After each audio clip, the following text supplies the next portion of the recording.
obviously for Kennedy's family, but I understand it was emotional for the Reed family as well. In considering the appropriate sentence to be given in this case, the state has talked a lot about motive and why Mr. Reed may have chased after the person who allegedly robbed him, why he may have fired that gun out into traffic.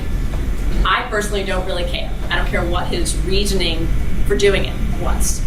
As a convicted felon, Mr. Reed chose to carry a gun based on the social media that was introduced at trial, continuously and repeatedly carried multiple guns, or was in possession of different guns.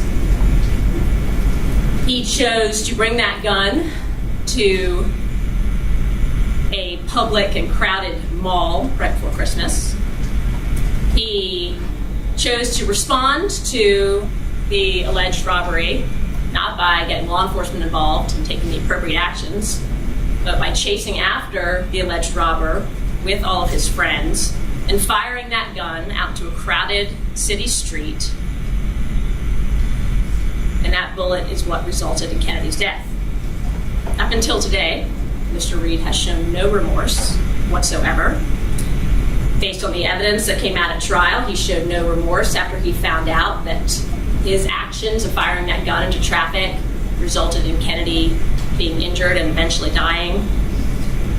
Instead, he responded by trying to get rid of that gun and then trying to get another gun.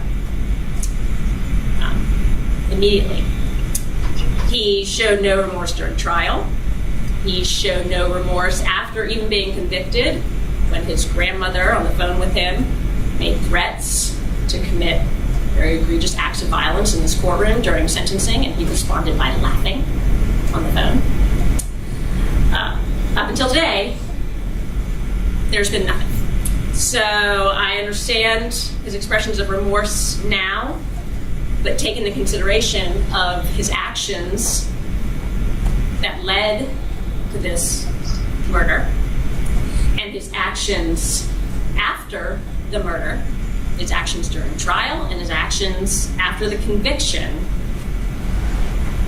I do not find that mercy is merited in this case. The sentence of the court with regard to count 1, murder, is life without parole. The sentences for count 2, 3, and 4, felony murder, will be vacated by operation of law. The sentence for count 5, aggravated assault with a deadly weapon, will merge into count 1. Count 6, criminal damage to property in the first degree, I will sentence him to 10 years, but that sentence will run concurrent with count 1.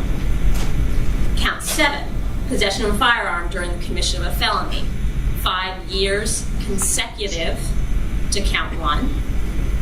And count 8, possession of a firearm by a convicted felon, 10 years consecutive to count 1, for a total of life without parole plus 15 years.